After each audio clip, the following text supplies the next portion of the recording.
जय हिंद फ्रेंड्स, आज हम इस वीडियो में डिस्कस करने वाले हैं question number 7 of your exercise 9.3। तो चलिए स्टार्ट करते हैं। If the diagonals of a cyclic quadrilaterals are diameters of the circle through the vertices of the quadrilateral prove that it is a rectangle. तो हमसे बोला गया है कि आपके पास एक साइक्लिक क्वाड्रिलेटरल है और इसके जो डायगोनल्स हैं वो डायमीटर्स हैं जो कि इस सर्कल पे उसके वर्टाइसेस से हैं। Okay, prove that it is a rectangle. तो हमें प्रूफ करना है कि ये एक रेक्टेंगल होगा। ओके, तो इस क्वेश्चन का हमने डायग्राम ड्रॉ कर लिया है। चलिए हम आपको दिखाते हैं। तो देखिए ये इस क्वेश्चन का डायग्राम है। ओके, तो देखिए अब साइक्लिक क्वाड्रिलेटरल है तो इसका मतलब क्या हुआ कि जो इसके वर्टाइसेस होंगे वो कौन साइक्लिक होंगे। कौन साइक्लिक का मतलब क्या होता है कि जो वर्टाइसेस हैं वो सर्कल पे लाई कर रहे हैं। ठीक हो गया। अब देखिए ए बी सी डी हमारा क्या हो गया, ये क्वाड्रिलेटरल है और ये साइक्लिक है और इसके जो डायगोनल्स हैं ए सी और बी डी ये क्या है, इसके डायमीटर्स हैं और ये कहाँ इंटरसेक्ट हो रहे हैं, सर्कल के सेंटर पे। ओके, तो हमें क्या शो करना है कि ये जो ए बी सी डी है ये आपका एक रेक्टेंगल है। ओके, तो रेक्टेंगल प्रूफ करने से पहले हमें क्या करना होगा, इसको हमें पैरेललोग्राम प्रूफ करना होगा। पैरेललोग्राम प्रूफ हो गया तो इसकी अपोजिट साइड इक्वल और पैरेलल हो जाएंगी। ओके, फिर उसके बाद हम क्या करने वाले हैं, इसका कोई भी एक एंगल या फिर सभी एंगल हम 90 डिग्री दिखा देंगे, फिर ये हमारा क्या हो जाएगा, रेक्टेंगल हो जाएगा। तो चलिए पहले हम इसको सॉल्व करते हैं। तो जो हमें गिवन है पहले हम वो लिखते हैं। ठीक है, हम मार्क कर लेते हैं उन चीज़ों को। तो सॉल्यूशन में हम लिखेंगे, देखिए अब ए बी सी डी क्या है हमारा, साइक्लिक क्वाड्रिलेटरल, तो हम लिख देते हैं A B C D is a cyclic quadrilateral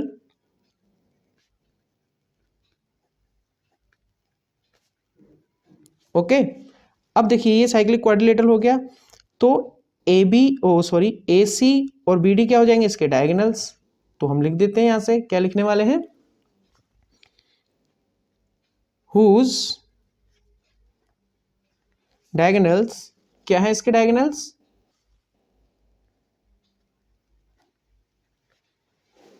diagonals क्या क्या हो जाएंगे इसके, ए सी एंड बी डी। ओके, तो ये डायमीटर्स भी हैं तो हम लिख देते हैं आर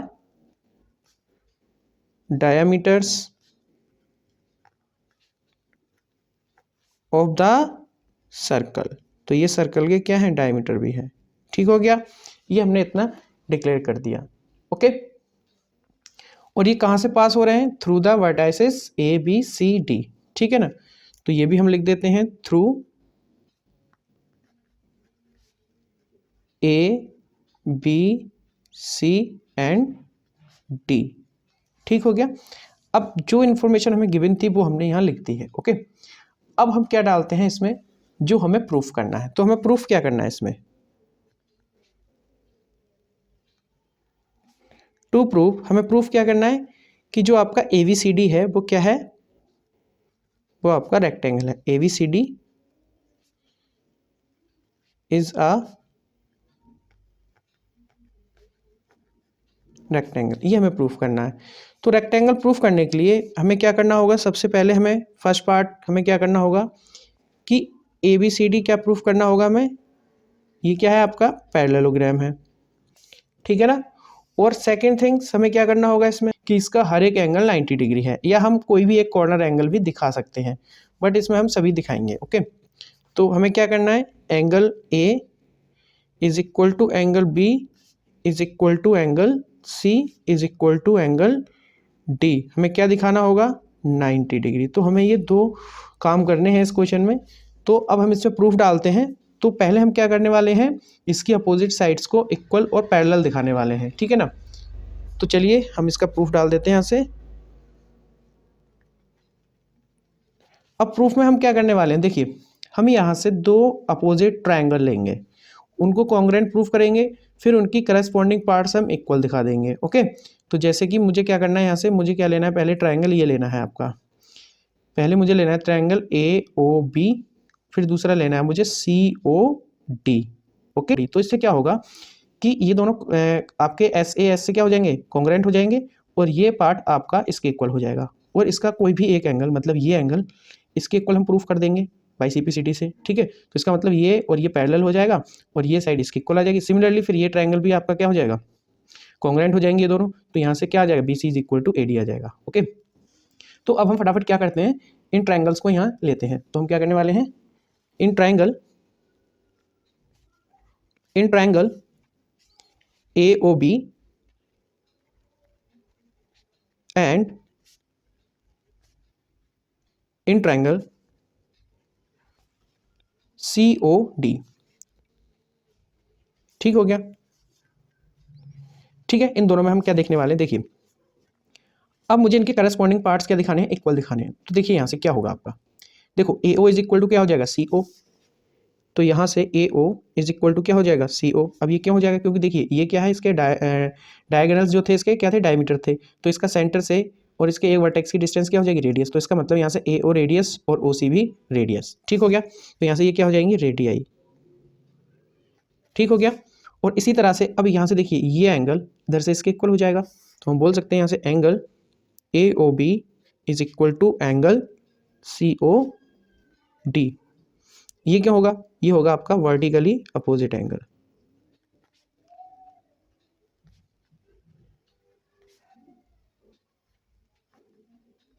ठीक हो गया, ये वर्टिकली अपोजिट। अब इसी तरह से क्या होगा, देखिए अब आपका यहाँ से OB इज इक्वल टू क्या हो जाएगा, OD हो जाएगा। तो यहाँ से OB इज इक्वल टू क्या हो जाएगा आपका, OD, ठीक है। यहाँ से भी होना चाहिए, जैसे कि यहाँ आपका करस्पॉन्डिंग पार्ट्स क्या है ना, देखो OA या AO हम बोल सकते हैं। तो AO इज इक्वल टू यहाँ से क्या होना चाहिए, CO। तो ये भी है हमारा। अब दूसरा क्या है हमारा, angle AOB is equal to angle COD। तो ये भी हो रहा है। अब हमने देखा यहाँ से OB is equal to OD भी आ रहा है हमारा, ठीक है। तो ये भी क्या है आपकी, ये है आपकी रेडियाई, ठीक है ना, ये भी आपकी क्या है, रेडियाई है ये। अब ये जो ट्राइंगल है आपका, ये क्या हो जाएगा, कॉन्ग्रुएंट हो जाएगा, ठीक हो गया। ये क्या हो जाएगा, कॉन्ग्रुएंट हो जाएंगे ये दोनों ट्राइंगल्स। किस रूल से हो जाएंगे देखते हैं। तो हम बोल सकते हैं therefore triangles AOB is congruent to triangle COD। और ये किससे हो जाएंगे, बाय साइड एंगल साइड। तो बाय SAS कॉन्ग्रुएंस रूल से हो जाएंगे। अब हम इनके करस्पॉन्डिंग पार्ट्स इक्वल कर सकते हैं यहाँ से, ठीक है। तो यहाँ से हम क्या करने वाले हैं, देखिए यहाँ से हम ये एंगल इस एंगल के इक्वल प्रूफ करने वाले हैं। तो अगर इसका अल्टरनेट एंगल इक्वल हो जाएगा तो ये लाइन पैरेलल हो जाएगी। तो यहाँ से क्या हो जाएगा, देखिए हम यहाँ से करने वाले हैं angle OAB is equal to angle OCD। अब ये किससे हो जाएगा, by corresponding parts, by CPCT से हो जाएगा ये। ओके, तो ये आपका इक्वेशन मान लो वन आ जाएगा, ठीक है। अब इसी तरह से हमें क्या करना है, इसकी अपोजिट साइड भी इक्वल ले लेनी है। तो यहाँ से क्या आ जाएगा आपका AB is equal to CD, ठीक हो गया। AB is equal to CD। तो ये भी आपका किससे होगा, बाई CPCT से हो जाएगा ये पार्ट, ठीक हो गया। ये इक्वेशन आपकी आ जाएगी यहाँ से सेकंड, ठीक हो गया। अब देखिए अब यहाँ से क्या है, ये एंगल इक्वल है। तो from one alternate interior angles are equal. अगर अल्टरनेट इंटीरियर एंगल इक्वल हो गए तो इसका मतलब क्या हो जाएगा, यहाँ से AB is parallel to CD हो जाएगा यहाँ से। तो ये हो जाएगा आपका AB इक्वल, इम्प्लाइज दैट, हम बोल सकते हैं इम्प्लाइज दैट कि आपका हो जाएगा AB is parallel to CD, ठीक हो गया। तो AB पैरेलल टू CD हो गया। अब इक्वेशन ये देखिए आप, ये सेकंड, अब ये एक पेयर आपका इक्वल और इक्वल क्या आ गया, एक पेयर आपका इक्वल और पैरेलल आ गया, ठीक है ना। तो इसका मतलब क्या हो गया, ये हमारा क्या हो जाएगा, पैरेललोग्राम हो जाएगा। तो ये इक्वेशन आपकी आ जाएगी थर्ड। तो इस क्वाड्रिलेटरल में क्या हुआ है कि one pair of opposite sides are equal and parallel हमने प्रूफ कर दिया है। तो इसका मतलब ये हुआ कि ABCD आपका क्या हो गया, ABCD इज अ पैरेललोग्राम। तो ABCD आपका क्या हो गया, पैरेललोग्राम हो गया। अब हमें क्या प्रूफ करना है, अब हमें प्रूफ करना है कोई भी एंगल आपका 90 डिग्री, ठीक है। अगर एक एंगल 90 डिग्री हो गया तो सभी के सभी इसके 90 डिग्री हो जाएंगे। तो वो कैसे होंगे, चलिए मैं आपको बताता हूँ यहाँ से। तो देखिए अब हमें गिवन क्या है, अब हमें गिवन है यहाँ से कि जो आपका ABCD है वो साइक्लिक है। अगर ये साइक्लिक है तो इसके अपोजिट एंगल का सम कितना होना चाहिए, 180 होना चाहिए। ठीक हो गया। तो यहाँ से क्या होना चाहिए, देखिए नाउ एंगल, ये जो है आपका angle A, now angle A plus angle C is equal to कितना होना चाहिए, 180। क्यों होना चाहिए, क्यों होना चाहिए, since A B C D is cyclic, तो ये साइक्लिक है इसलिए होना चाहिए। ठीक है, इसको इक्वेशन हम मार्क कर देते हैं 4th। ठीक हो गया। एंड अब हमने अभी ये पैरेललोग्राम प्रूफ किया है, तो इसके अपोजिट एंगल क्या होनी चाहिए, इक्वल होनी चाहिए। And angle A is equal to angle C, ये क्या होना चाहिए, ये होना चाहिए क्योंकि A B C D is parallelogram, ये पैरेललोग्राम भी है। तो इसका मतलब क्या हुआ, ये जो आपकी इक्वेशन आ गई 4th और 5th, इससे हमें क्या मिलेगा देखते हैं। तो देखिए इससे हमें क्या मिलेगा, अब मैं एंगल सी की जगह एंगल ए रखने वाला हूँ, तो मैं लिखूंगा यहाँ from equation 4th and 5th।